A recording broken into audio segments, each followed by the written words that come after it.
Hatil presents TBS ইনসাইটে সবাইকে স্বাগত জানাচ্ছি। আমি মাহফুজুল্লাহ বাবু।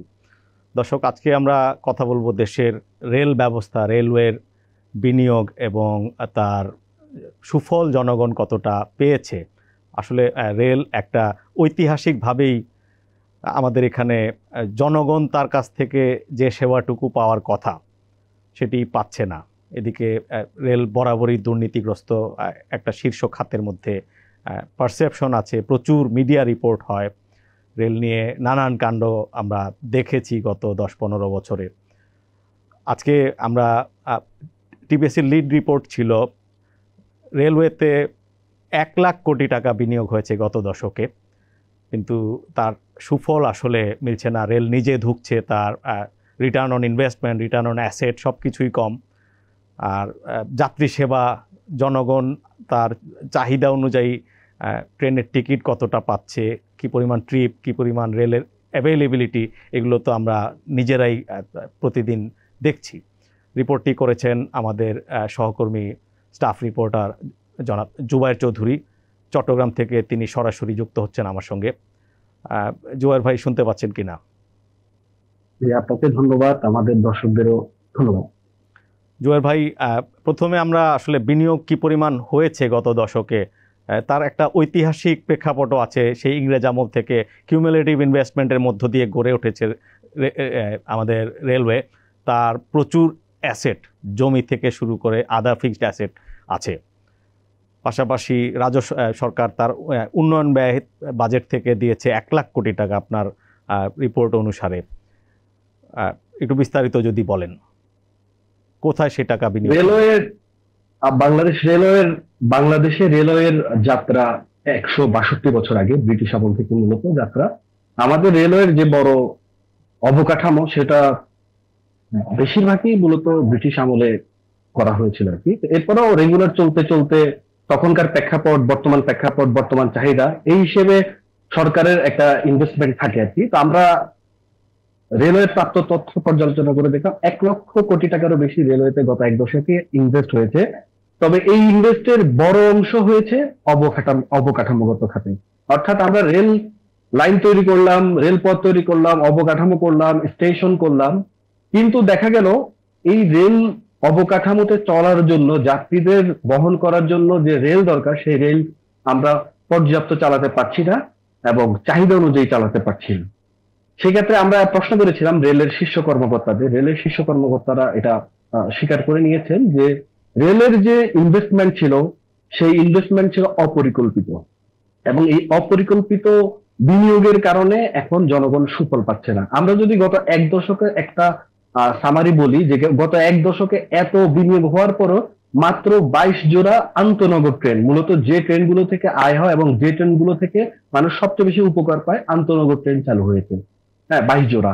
এই 22 জোড়া আন্তনগর ট্রেনে মাত্র 31,000 যাত্রী বহন করা সম্ভব। অর্থাৎ আমরা দেখছি যে 1 লক্ষ কোটি টাকা ব্যয় করে আমরা গত 1 দশকে মাত্র 31,000 নতুন যাত্রীর জন্য যাতায়াতের ব্যবস্থা করতে পেরেছি। অপরদিকে আমরা যদি কমিউটার ট্রেনের দিকে তাকাই, অর্থাৎ স্বল্প দূরত্ব বা লোকাল ট্রেন, এই ট্রেনগুলোর বেহাল দশা। বিশেষ করে কোভিড এর সময় যে রেলগুলো বন্ধ হয়ে যায়, বিশেষ করে খুব অল্প দূরত্বের যে ট্রেনগুলো, local train, demo train, commuter train, সেগুলো বন্ধ হওয়ার পরে এখন পর্যন্ত ট্রেনগুলো চালু হচ্ছে না। তিনটা সংকটের কারণে: ইঞ্জিন সংকট, কোচ সংকট এবং জনবল সংকটের কারণে। আমরা শুধু রেলের যে বিনিয়োগ বা রেলের যে ইনকাম, ইনভেস্টমেন্টের বিপরীতে যে ইনকাম, সেটা না দেখে আমরা যদি দেখি যে গ্রাম অঞ্চলে, প্রত্যন্ত অঞ্চলে যে মানুষের যে অল্প দূরত্বে যাতায়াত, ক্ষুদ্র ব্যবসায়ীদের যাতায়াত, সেটা অনেকটা নির্ভর করতো এই স্বল্প দূরত্বের ট্রেনগুলোর উপর। সেই ট্রেনগুলো সরকার বন্ধ করে দিয়েছে। সেই ট্রেনগুলো থেকে লস সেই ট্রেনগুলো লস দিয়েও সরকার চালাবে না, এই কারণে ট্রেনগুলো বন্ধ করে দিয়েছে। অর্থাৎ আমরা আমাদের রিপোর্টের একটা সামারিতে বললাম যে রেলে যে ইনভেস্টমেন্ট হয়েছে, সেই ইনভেস্টমেন্ট অনুযায়ী যাত্রী সেবার যে পরিধি, সেটা ওইভাবে বাড়েনি। আবার পাশাপাশি যাত্রী সেবার কিছু জায়গা, কিছু খাত সংকুচিত হয়েছে, আগের তুলনায় কমে এসেছে। আমি আপনাকে যে প্রশ্নটা এখন করতে চাই যে কেন অপরিকল্পিত বিনিয়োগ? একটা মন্ত্রণালয় আছে, মন্ত্রী থাকেন, সচিবরা থাকেন, টেকনোক্রেটরা থাকেন। বর্তমান সরকার কি আসলে এগুলো নিয়ে কোনো বিশ্লেষণ করছে কিনা? আমরা এই প্রশ্নের উত্তর খুঁজেছি, আমরা মানে খুব কাছ থেকে পর্যবেক্ষণ করার চেষ্টা করেছি। বিশেষ করে আমি যদি আপনাকে খুব সম্প্রতি যে রেল লাইন চালু হলো চট্টগ্রাম থেকে কক্সবাজার, যে রেল সড়ক প্রায় 2000 থেকে 101 কিলোমিটার রেলপথ যেটা চালু হলো, সেটাকে যদি দেখাই, দেখা গেল প্রায় 6-7 বছর ধরে এই রেলপথটা নির্মাণ চলছে, উদ্যোগ নেওয়া হয়েছে। আমরা শুনেছিও যে এটার যে স্টাডি ছিল, স্টাডি গুলোতে বলা হয়েছে দৈনিক অন্তত 22 জোড়া ট্রেন চলবে, এবং এটার আমরা একটা আউটকামও দেখলাম। এখন পর্যন্ত 2023 সালে ডিসেম্বরে চালু হওয়ার পরে ঢাকা থেকে 2টি আন্তনগর ট্রেন এবং চট্টগ্রাম থেকে 2টি ট্রেন চলাচল করছে, অর্থাৎ 4 জোড়া ট্রেন চলাচল করছে। এই 4 জোড়া ট্রেনে উপচে পড়া ভিড় থাকে সবসময়, ব্যাপক চাহিদা থাকে। আমরা রেলের সংশ্লিষ্ট কর্মকর্তাদের সাথে কথা বললাম, তারা বললেন যে এই এখন যদি 10 জোড়া ট্রেনও দেওয়া হয়, সেই 10 জোড়া ট্রেন চলবে এখানে।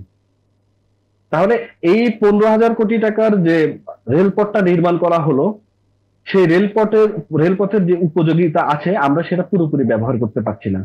তো এটা কেন পাচ্ছি না? দেখা গেল রেলওয়ের প্রকৌশল বিভাগ নির্মাণ কাজের সাথে যুক্ত আছে, বাকি বাণিজ্য বিভাগ, পরিবহন বিভাগ অথবা যন্ত্র প্রকৌশল বিভাগ, তাদেরকে এটার সাথে ইনক্লুড করা হয়নি। তারা এটার সাথে সম্পৃক্ত হয়েছে অনেক পরে। রেলের জনবল প্রয়োজন, এই জনবল এখন পর্যন্ত নতুন এই একটা রেলপথ চালু হওয়ার জন্য যে জনবল প্রয়োজন, সেই জনবলটা এখন পর্যন্ত অনুমোদন হয়নি, জনপ্রশাসন মন্ত্রণালয়ে আটকে আছে। তো রেলওয়ের যে অভ্যন্তরীণ যে বিভাগগুলো আছে তাদের মধ্যে একটা সমন্বয়হীনতা আছে, সেটা রেলের প্রথম মহাপরিচালকও স্বীকার করেছেন। তিনি বলেছেন যে আমাদের আন্ডারস্ট্যান্ডিং এর অভাব ছিল, যে আমরা রেল লাইন করে ফেলার পরে গিয়ে চিন্তা করতে হচ্ছে যে কখন আমাদের ইঞ্জিন আসবে, কখন আমাদের কোচ আসবে, কখন আমাদের ট্রেন চলবে। সেটি আসলে আবার একটা সরকার যখন দায়িত্বশীল হয়, তার ফিসকাল সাইডে তার জনবল তো শুধু বাড়ালেই চলবে না, সেই জনবল থেকে কি উৎপাদন হচ্ছে, মানুষের জন্য তারা কি দিচ্ছে, সেটিও আসলে বিবেচনার যোগ্য। পথ করা হয়েছে, আমরা দেখলাম যে উদ্বোধনের পর সেটি বেঁকে গেল, যেটা শত বছরের ইতিহাসে এগুলো দেখা যায়নি। আসলে অবস্থা খুবই খারাপ। আমরা রেলের চাহিদা সম্পর্কে যে আপনি বলছিলেন যে 3 লাখের মতো আপনার যে টিকিট দিচ্ছে প্রতিদিন রেলওয়ে, বা তার ক্যাপাসিটি, যেখানে চাহিদা আছে 20 লাখের বেশি। রেলওয়ে, আপনি জানেন যে আমাদের বাংলাদেশে মানুষের প্রথম পছন্দ থাকে রেলওয়ে। আমাদের রেলওয়ের সেবার মান একেবারে পর্যাপ্ত না হলেও মানুষের একটা পছন্দের জায়গা থাকে, কারণ মানুষ রেলকে পছন্দ করে রেলের যে কমফোর্টেবিলিটির কারণে। হ্যাঁ, কিন্তু এই যে বিশাল একটা চাহিদা, এই চাহিদাটাও আমাদের রেলওয়ে পূরণের সক্ষমতা থাকলেও তারা সঠিক পরিকল্পনার অভাবে এই চাহিদাটা পূরণ করতে পারেনি।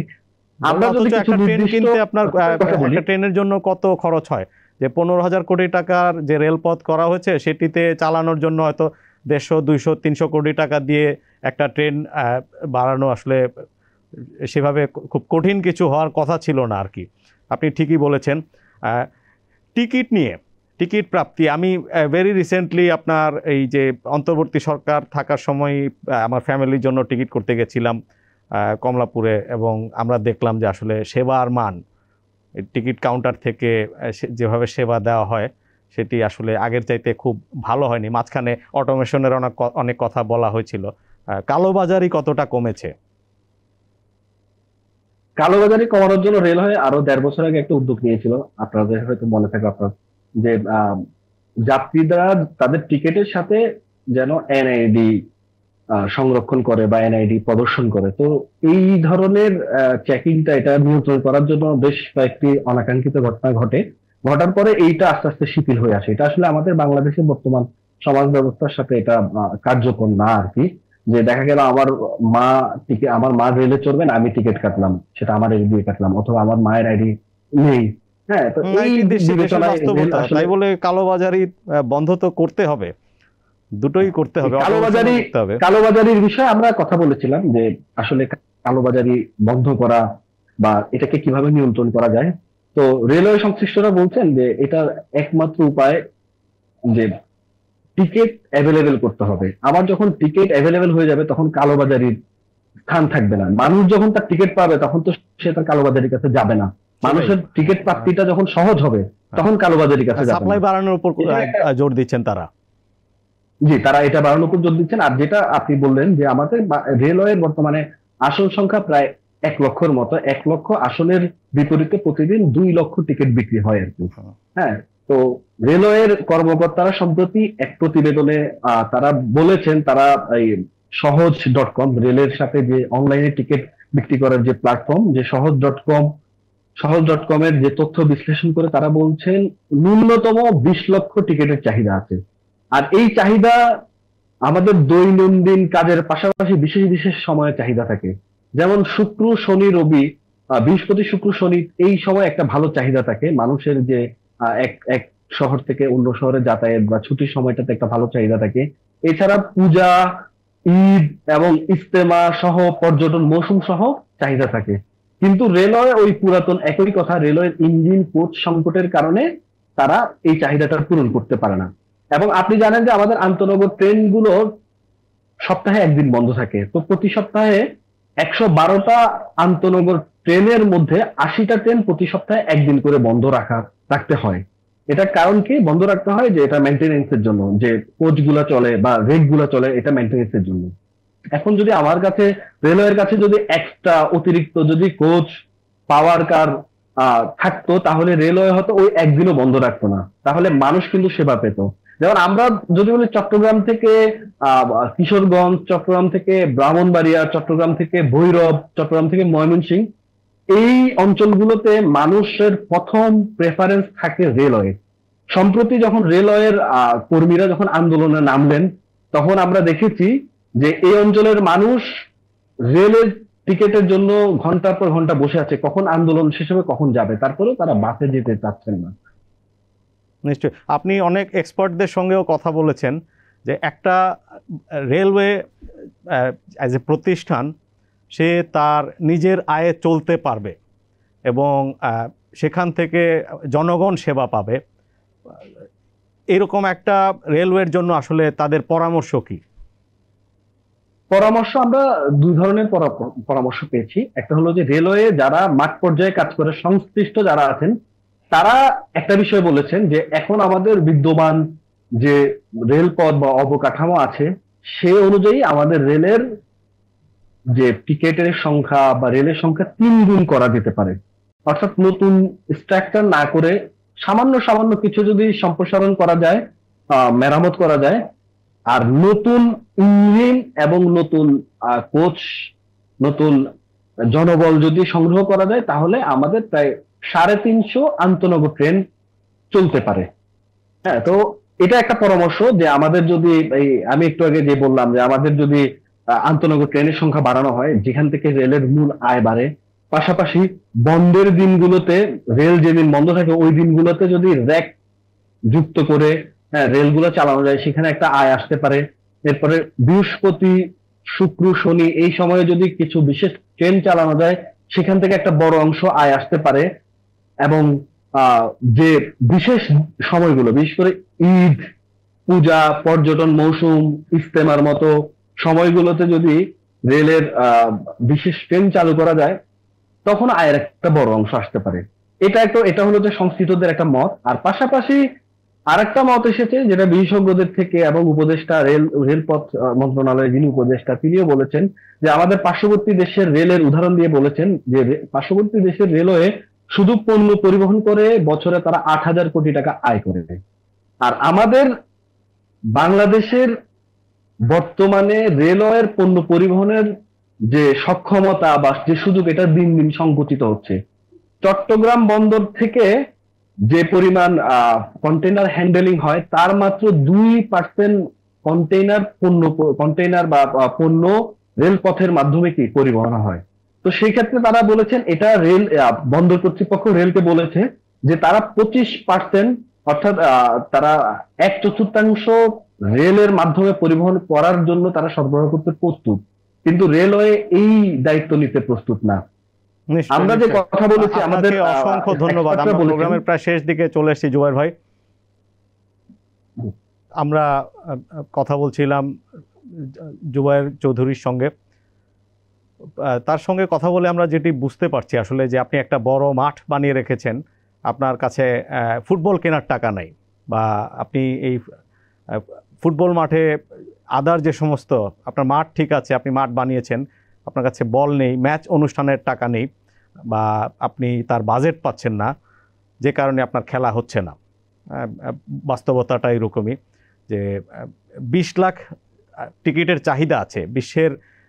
এটা যে কোনো, এটা ব্যবসায়িক দৃষ্টিভঙ্গি থেকে হলেও যেখানে চাহিদা আছে বিনিয়োগ সেখানেই হয়। বিনিয়োগ হয়েছে শুধুমাত্র রেল লাইন এবং স্টেশন নির্মাণে, কিন্তু ট্রেনগুলো আর দেওয়া হচ্ছে না। 22 জোড়া ট্রেন চলার কথা ছিল কক্সবাজার রুটে, সেখানে আসলে মাত্র 4 জোড়া ট্রেন দেওয়া হয়েছে এ পর্যন্ত। লোকবলের কথা বলা হলে সেই ডিবেটটি আবার আছে, জনপ্রশাসন কেন দিবে যদি রেল, তো আসলে মানুষ তো টিকিট কাটছে তার নিজের টাকায়। এর আসল উত্তরটা যে কোনো আপনার সাদামাটা চোখে আমরা বুঝতে পারি যে ইনফ্লেটেড কস্ট, যার ঘানি টানতে হয় এই রেলওয়ে ডিপার্টমেন্টকে, টানতে হয় সরকারকে, টানতে হয়, প্রতি বছর লোকসান করে যায়। উন্নয়ন বাজেট থেকে তাদেরকে, রাজস্ব বাজেট থেকে তাদের লোকবলকে আপনার চালাতে হয়, উন্নয়ন বাজেট থেকে তাদের ফাইন্যান্সিং করে যেতে হয় তাদের যে ক্যাপিটাল এক্সপেন্ডিচার্সগুলো।